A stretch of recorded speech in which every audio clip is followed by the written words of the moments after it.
Baik, Assalamualaikum warahmatullahi wabarakatuh dan salam satu Malaysia.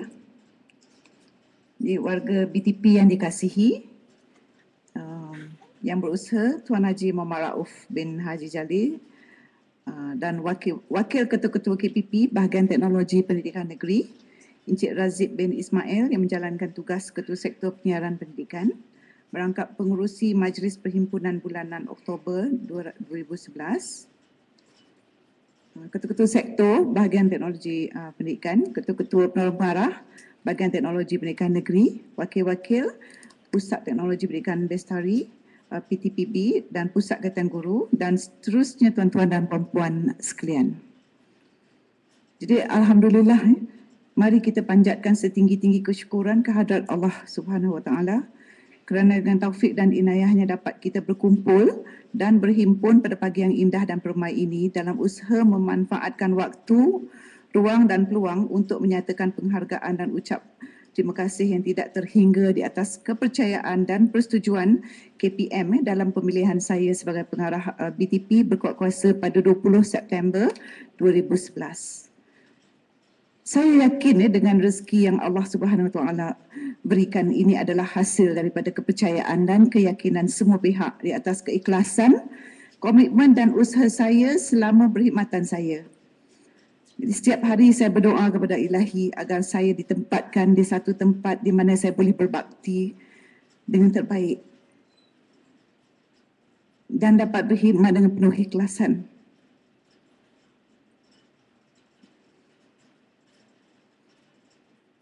Dan dengan tanggungjawab. Saya bersyukur dengan rezeki Allah ini dan saya sangat bersyukur dan terharu bahawa pemilihan saya ini adalah berdasarkan kepada kemampuan saya bukan atas pertolongan sesiapa melainkan Allah Ta'ala. Jadi insya-Allah saya menerima jawatan ini dengan rasa penuh tanggungjawab dan komitmen dan berusaha memastikan agar keberadaban, maknanya kewujudan BTP sebagai bahagian daripada agensi Kementerian Pelajaran masih relevan. Jadi saya tidak menyangka yang saya akan meneraju satu bahagian seperti BTP. Terima kasih sebab selama saya menjadi TP Bestari dahulu, semua pihak memberi kerjasama yang sangat jitu dalam semua hal. Seperti kata ungkapannya, tak kenal maka tak cinta. Jadi saya harap kerjasama yang lebih jitu itu akan diberikan kepada bukan saja saya, malah setiap pemimpin di PTP ini yang terdiri bukan saja daripada timbalan pengarah ataupun timbalan-timbalan pengarah, tetapi juga barisan ketua sektor dan KPP serta tidak dilupakan ketua unit. Jadi setiap insan ada cara tersendiri di dalam kepimpinan tetapi tetap akan menuju arah matlamat yang sama dalam memartabatkan BTP. Jadi menjadi resam dunia dan tradisi, setiap pemimpin akan pergi dan akan menyusul pula penggantinya. Jadi saya amat berterima kasih kepada mantan pengarah BTP yang berbahagia Datuk Dr. Siti Zaliha binti Abdullah Sani kerana memberikan kepercayaan penuh kepada saya menerajui BTP dalam tempoh selepas persaraan beliau.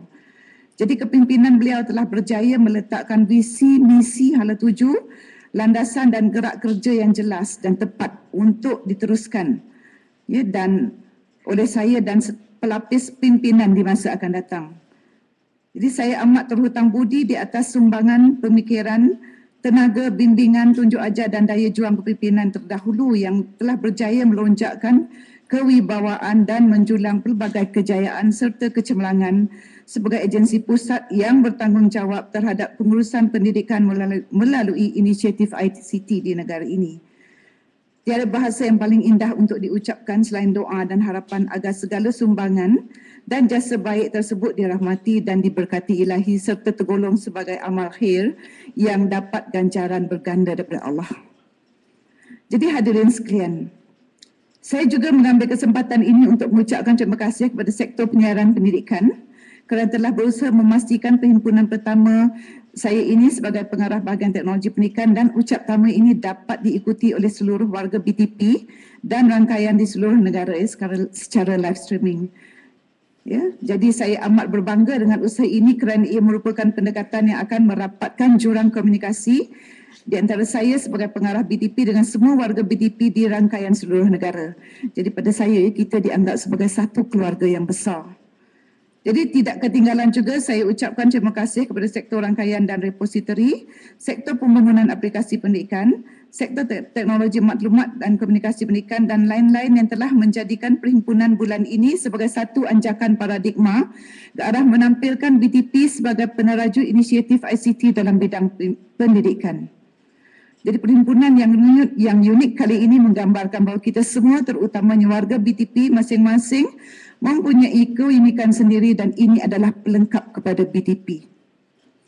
Jadi saya juga mengucapkan syabas kepada semua warga BTP yang telah berjaya merangka pelbagai program dan aktiviti BTP sepanjang tahun 2011.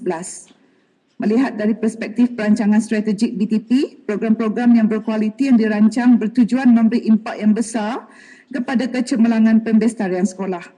Jadi kita akan pastikan BTP committed dalam menjayakan program-program yang telah dirancang di samping melaksanakan program inovasi masing-masing di semua peringkat sama ada di BTP, BTPN, BTPB maupun PKG.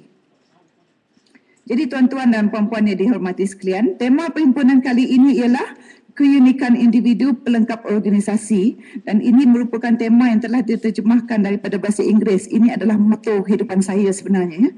Di mana saya pergi saya gunakan moto ini ya, individually unique together complete. Ya. Jadi tema ini perlu dihayati oleh setiap warga BTP dan tidak seharusnya dibiarkan berlalu begitu saja tanpa membawa sebarang perubahan yang bermakna dengan ketara kepada diri kita dan juga perkhidmatan yang disampaikan oleh kita. Jadi menurut Robbins, 2003, organisasi adalah suatu badan yang dianggotai oleh pelbagai individu dengan kelebihan yang pelbagai yang menjalankan tugas dan peranan yang berbeza bagi mencapai matlamat yang sama. Jadi seorang pemimpin harus sedar bahawa setiap seorang daripada anggota dalam organisasinya mempunyai keistimewaan masing-masing. Jadi oleh yang demikian kita harus bijak mengenali potensi diri yang ada dan menggunakannya sebaik mungkin demi kebaikan dan kejayaan bersama AMNY dan BTP khususnya. Dan pencapaian matlamat organisasi adalah bergantung kepada dua elemen iaitu elemen kemanusiaan dan elemen bukan kemanusiaan. Jadi elemen kemanusiaan adalah seperti accountability dan komitmen terhadap organisasi. Manakala elemen bukan kemanusiaan adalah seperti proses, polisi, struktur dan teknologi. Jadi kedua-dua elemen ini akan mempengaruhi tingkah laku dalam organisasi sama ada secara individu ataupun kumpulan terhadap pencapaian organisasi. Jadi bagi memastikan kemajuan dan kejayaan sebuah organisasi, antara aspek penting tingkah laku organisasi yang perlu diberi keutamaan ialah gelagat organisasi pekerja. Jadi gelagat organisasi ini adalah berkait dengan persekitaran organisasi yang dikenali sebagai iklim organisasi. Jadi ini menurut Ostroff, iklim organisasi mempengaruhi tingkah laku individu terhadap organisasinya. Baik, selain itu kualiti yang ada pada pekerja dalam organisasi juga mempengaruhi pencapaian dan kemajuan organisasi tersebut. Jadi kualiti ini termasuklah dari segi sikap dan sifat pegawai yang bekerja, melebihi tanggungjawab formal atau hakiki mereka dan sanggup meluangkan masa serta tenaga untuk kejayaan organisasi yang dikenali sebagai gelagat kewarganegaraan organisasi. Jadi menurut Di Paula dan Hoy, kerelaan organisasi untuk menyumbangkan usaha melangkaui tanggungjawab kerja formal adalah komponen yang diperlukan untuk menjadikan sebuah organisasi itu efektif dari segi pencapaian. Dan satu lagi sesebuah organisasi tidak boleh berjaya jika ahli-ahlinya tidak mengamalkan semangat kewarganegaraan yang baik dan melaksanakan segala gelagat organisasi yang positif.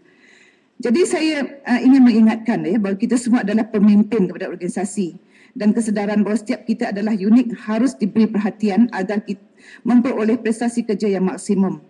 Jadi kepimpinan kita semua adalah satu amanah dan akan dipertanggungjawabkan di akhirat nanti.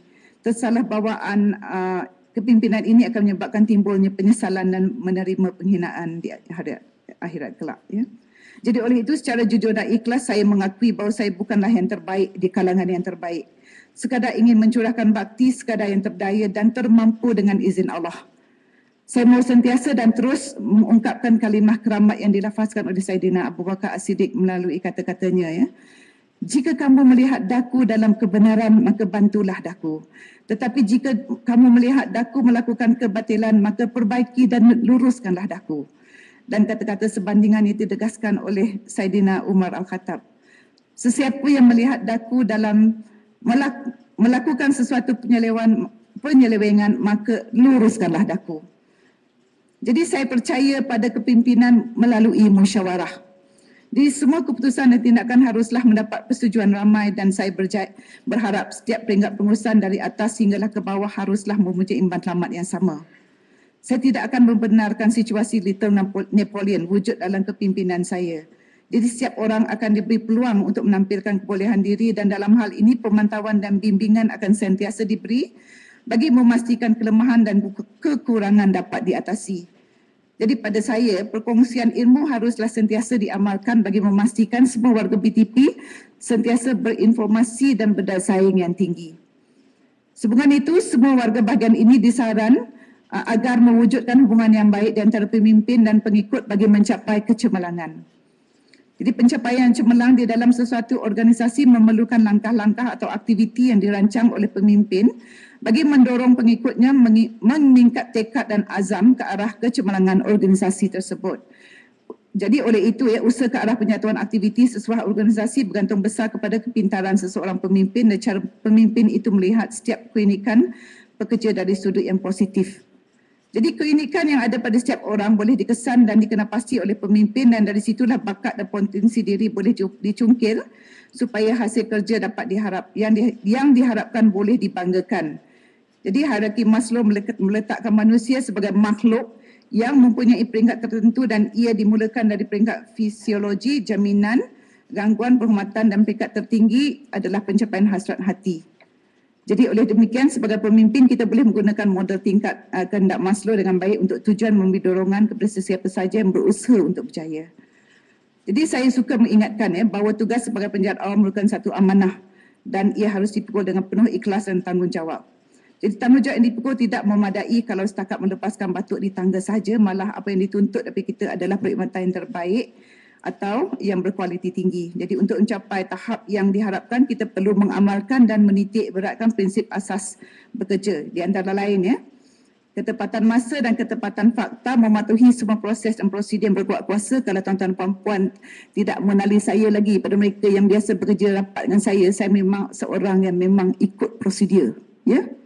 Jadi sikap lebih teliti dan perinci melaksanakan tugas. Begin with the end in mind. Ini memang saya percaya sangat-sangat. Sebelum kita membuat sesuatu, kita fikir dulu apa matlamat kita kat depan tu sebelum kita memulakan sesuatu. Kemudian menanam falsafah do it right the first time.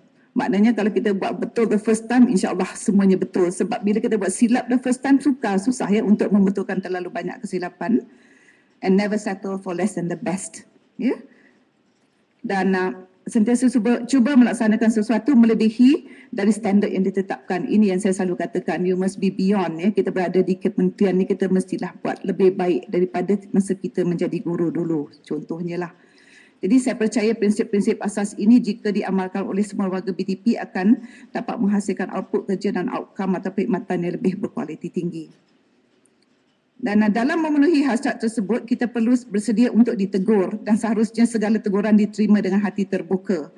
Jadi sebarang aduan dan teguran yang diterima akan dapat membantu kita mengenal pasti kelemahan yang wujud dan seterusnya berusaha ke arah menyediakan perkhidmatan yang lebih baik. Jadi selain itu saya amat menitik beratkan usaha pengukuhan nilai murni dan etika kerja cemerlang dalam kalangan warga BTP. Jadi mengamalkan etika kerja cemerlang dan nilai murni seperti amanah, telus, bijaksana, berintegriti, bersyukur merupakan sesuatu kemestian bagi mempertahankan kewibawaan perkhidmatan awam di tahap yang tertinggi. Jadi saya harap aktiviti yang menekankan kepada pembentukan nilai murni dan etika kerja cemerlang dilaksanakan dengan baik, kerap dan terancang. Jadi dengan cara ini kita akan membentuk budaya perkhidmatan awam yang bersih dari penyelewengan dan salah guna kuasa. Jadi kecemerlangan sesebuah organisasi berkait rapat dengan tahap disiplin warganya juga Jadi saya rasa tidak keterlaluan jika saya katakan bahawa cemerlang atau tidak sesebuah organisasi bergantung kepada tahap disiplin warganya. Jadi sesebuah organisasi yang mempunyai warga yang berdisiplin tinggi dapat memastikan segala tugas yang diamanahkan dilaksana dengan teratur dan tidak menyalahi peraturan yang ditetapkan.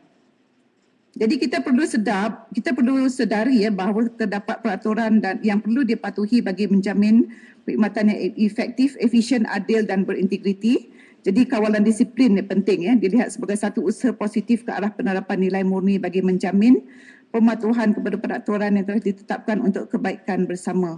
Oleh itu tindakan tegas perlu diambil terhadap anggota yang terlibat dengan gejala negatif yang seperti tidak amanah dengan bertujuan untuk membendung gejala tersebut dari terus merebak di samping menjadi teladan kepada anggota yang lain. Jadi saya sedar ya bahawa secanggih mana pun teknologi dan peralatan yang digunakan, motivasi dan komitmen ya tuan-tuan dan puan-puan masih merupakan penentu utama sama ada perkhidmatan yang diberikan adalah berkualiti atau sebaliknya. Oleh itu, kecemerlangan BTP berada di bahu setiap warganya. Jadi peranan dan tanggungjawab besar ini harus dipukul dan dikongsi bersama. Jadi semangat kerja berpasukan dan bantu-membantu seperti kata pepatah, berat sama dipikul, ringan sama dijinjing. Jika diamalkan, saya percaya tugas yang susah akan menjadi senang dan tiada masalah yang tidak boleh diatasi. Saya memang berpegang teguh kepada ni semangat berpasukan. You cannot be alone, no man is an island. Okay? Jadi saya juga amat yakin bahawa setiap warga BTP mahu bekerja. Dan jika diberi kepercayaan dalam mengoptimumkan kemahiran dan keupayaan diri masing-masing, akan terselahlah semangat ini. Jadi maka besarlah harapan saya bahawa kita sama-sama bekerja sebagai satu pasukan BTP yang saling percaya mempercayai dalam memegang amanah dan tanggungjawab, merealisasikan visi BTP iaitu meneraju transformasi generasi bestari melalui teknologi pendidikan. Terima kasih semua.